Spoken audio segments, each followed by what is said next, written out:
Hey everybody, welcome back. Today we're going to be doing our review of the Ninja Foodi Smart XL Grill. Is it worth buying? Let's find out. Are you ready? Let's get into this. Just a quick note, our reviews are based upon the features and performance that we deem important. That might be a little bit different for you, so what we recommend doing is after watching our video, you check out some other videos from other YouTube creators just so you get a wider range of opinions. That way you can make a much more informed buying decision, and that's really the most important thing of all. We did our review on the BG550 model, and with that you get the grill, a cast iron grilling plate with a ceramic finish on the surface to give it non-stickability. You have your main aluminum baking pan that's got the same ceramic finish to it. And you also get this crisping basket that's got the same ceramic finish to it as well. If you're using that, it just fits in right here. It's notched so it only fits in one direction. And when this is in the grill, it actually sits up about 1/4 inch off the base of the pan. So there are ways to put things in this pan, put the basket on top, and the basket wouldn't touch the food in the lower level. But if that stuff in the pan is any thicker than maybe 1/4 inch or so, then the basket won't be able to sit flush and it's going to be sitting right on top of that food. On a good note though, is if you're using this basket and you're not using anything in the pan underneath, it does have enough clearance here where all the juices will flow out of this down into the pan underneath, and it'll keep you from having a wet underside to your food. In addition to all that, you also get a thermometer that's hidden in a little compartment here on the side. It's got a magnet here that'll just sort of keep it stuck up to the side of the machine, just like that. It's not super powerful, so it can fall off, but I really don't see how that's going to happen. But I just thought I'd mention that. And the way this is stored in here is it's just shoved into the corner here, wraps around, just like this, and then the thermometer comes out just like that. Whenever you want to use this, it just plugs into the side of the machine right there, and that will activate the ability to use the preset and manual thermometer options on your machine. Ninja claims that the Foodi Smart XL Grill can almost completely eliminate smoke using their cyclonic technology, and to be honest, I just thought that was going to be super gimmicky. But in our testing, I found it to be pretty true. Everything that we cooked in here produced quite a bit of smoke, but none of it got out of the machine. And when we lifted up the hood, we didn't really have a ton of it coming out of there either. So as far as that goes, we were super impressed. The only other thing you get in the box is their recipe book. Ninja does a really good job including this type of stuff with all of their machines. And if you open these up, they show you how to make marinades. There's tons of recipes in here that you can follow. And it'll even give you temperature and time charts for all sorts of different things that you can cook in this machine. It's a really good addition to have this in the box, and I really wish more manufacturers would include things like this. As far as features go, you have air crisping, roasting, baking, dehydrating, and a reheat function. In addition to that, you can run it just like a grill right here. With the grill function, you have 4 different settings. You got low, medium, high, and maximum to custom tailor the amount of heat that's coming in on the actual grilling surface. Once you have your temperature set, you can customize the amount of time in minutes that this grill will stay on. After you start your grilling, once it gets about halfway done, the machine will prompt you when to flip the meat. Also, once your meat gets done, it'll start a resting timer for you so you know how long you need it to sit before you go ahead and cut into it. When you hit the air crisp button, your display will show temperature on the left side, which you can bring up and down. And on the right side, once again, you have the timer set in minutes. On roasting, same deal, and once again the same thing on baking. When you use the dehydrate function, the time switches from minutes to hours, so right here this would be 6 hours, and as you push this up, it changes in 15-minute increments. Also, you notice the temperature reading is much lower because with dehydrate, you're going to run that at much lower temperature because it's going to be on for a much longer amount of time. When you use the reheat function, we go back to the same minutes and temperature settings. When you plug in the probe, you'll see that you have different options that will light up here under manual and preset. When you're on reheat, the only option is manual, and that will just let you select the target temperature. If you're on dehydrate, none of this lights up because it's not a feature that you'd use for that anyway. If you're on bake, roast, or air crisp, you'll see that you have manual or presets. If you select manual, then the only option you'll have will be to select the target temperature for the center of the meat that you're putting in. If you do the preset, then you have more options. You can select how well done you want the meat, ranging from rare all the way up to well done. And you also have an option to change the kind of meat you're using, whether it be beef, chicken, pork, or fish. And if you're using the grill function, once again, you do have access to both the manual and the preset controls. We tested several of the functions of this machine. First, we checked to see how well it dehydrates, and to do that, we went ahead and made some beef jerky. A dehydrating rack doesn't come with the machine, but you can get one third party. But since there's not one in the box, we tested the function using the instructions in the manual. So we marinated some meat, cut it into 1/4-inch slices, and laid the first layer down in the baking pan. Next, you take the basket and you set it on right over the top. There's a little bit of space between the baking pan and the bottom of the tray, so you can lay that up on top and then put another layer of food up on top of that. So we fill the tray with our second layer of beef, and the first thing we noticed is that you really got to cut that meat pretty thin. There's not a lot of space between the bottom of the basket and the bottom of the baking tray, so if you're using 1/4-inch slices of meat to do something like this, the bottom of the basket ends up resting right on top of the meat. Not really ideal, and I gotta say it was a little bit janky.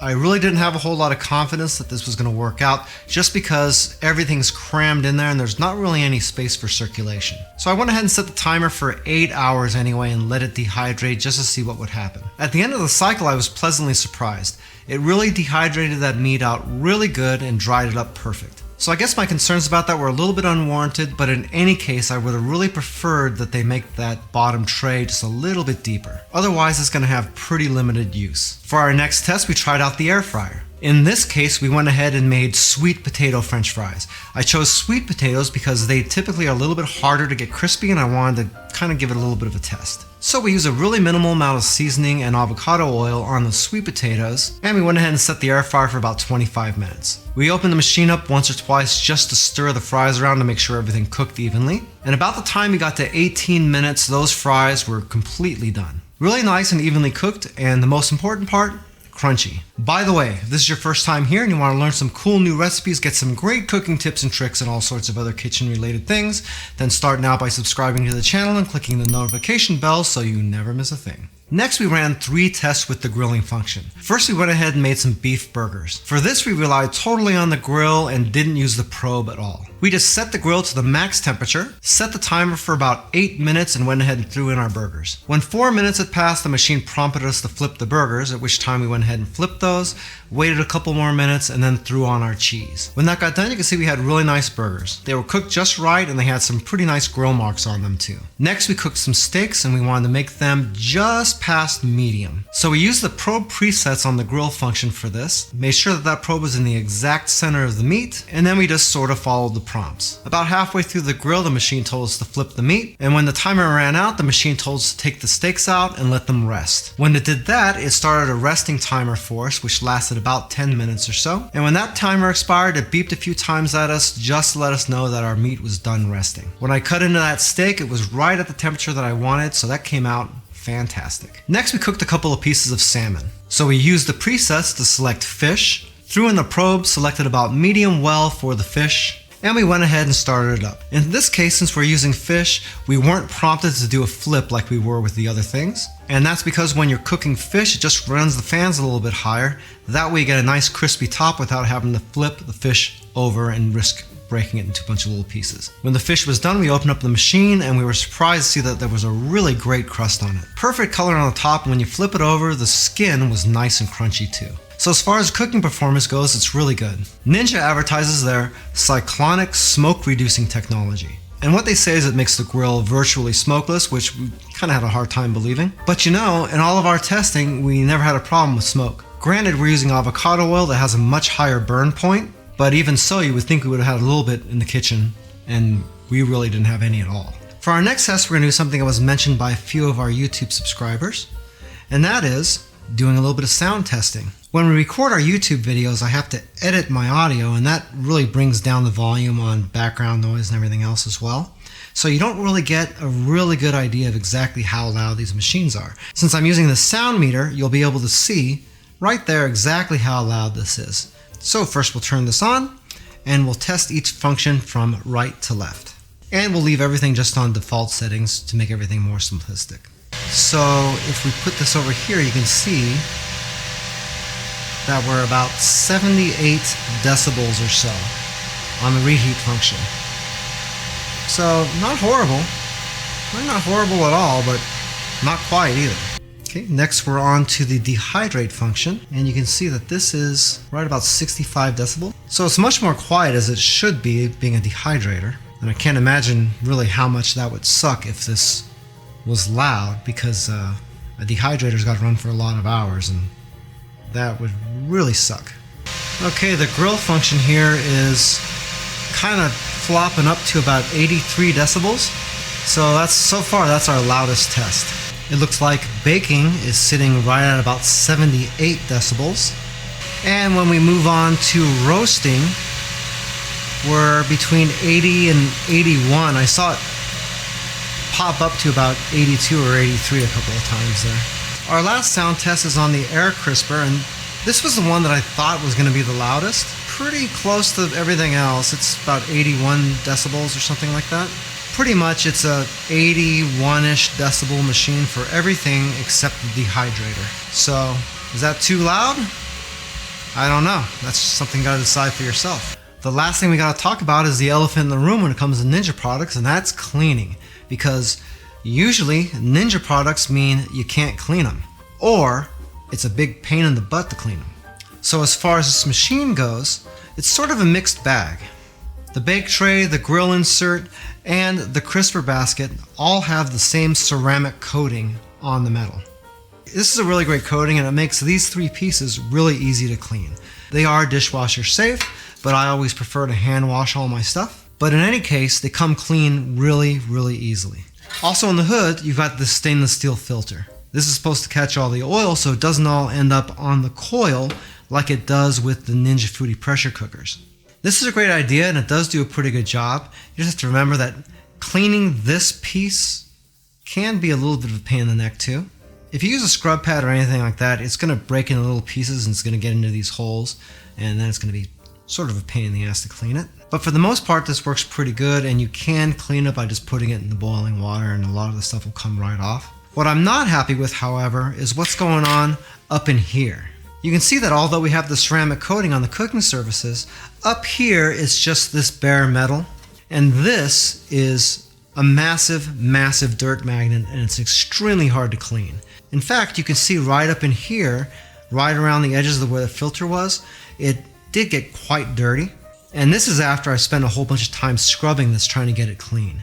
The whole inside of this looked a lot like that does there, except probably about 3 or 4 times worse. And I ended up having to use some elbow grease and some barkeeper's friend and some other things to go ahead and get all of those stains out of the surface here. So what do we think about the Ninja Foodi Smart XL Grill? Well, it's sort of a mixed bag, and it sort of depends on what is important to you. The grill and the functions on the machine work really great. Something like this could be really great for somebody who sort of lives in an area like me. I live in Vegas, so if it's not bitterly cold in the winter, then it's scorching hot in the summer, or it's super windy. It's always going to be one of those three things or a combination of them. Using your grill outdoor means you're either going to melt, freeze, or blow away. And if you light the pilot on your grill outside, let it warm up, more often than not the wind's going to come by and blow the pilot out. That's just one of the things that kind of happens around here, and it's also one of the reasons I don't really cook outside that often. Being able to do that stuff indoors is a really nice treat. You can do most of the stuff you do outside, and the best part is you don't really have to worry too much about smoking up your kitchen with this either.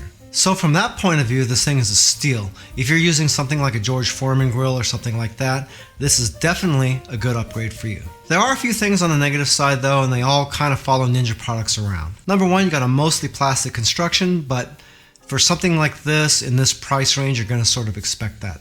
Second, the cleaning on this thing is atrocious. I can't tell you how much I hate having to try to clean up underneath the hood. Ninja could have done a few things to make that a lot easier on people, but they just didn't. The last problem, which is typically the worst problem for a lot of people, is the noise. This thing is pretty loud. You're up over 80 decibels on most functions. So if you're the kind of person that gets really irritated with cleaning, or you just can't stand loud noise, well then this may not be for you, and you might want to kind of look at that a little bit before you make a purchase. For me though, the positives definitely outweigh the negatives, and I don't mind having this appliance in my kitchen at all. If you'd like some more information about the Ninja Foodi Smart XL Grill, we do have an Amazon affiliate link to it down in the description of the video. We do make a small commission if you buy anything from those links, but it doesn't change the price that you pay 1 cent. If you'd like to learn a little bit more about Joe's Phenomenal, you can watch a couple more videos, or you can check us out online at joesphenomenal.com. I thank you so much for taking a little bit of time out of your busy day to watch this video. It really means a lot to me, and I can't wait to see you back again here really soon. So until that time, I'm Joe, and I hope you have a phenomenal day. Take it easy.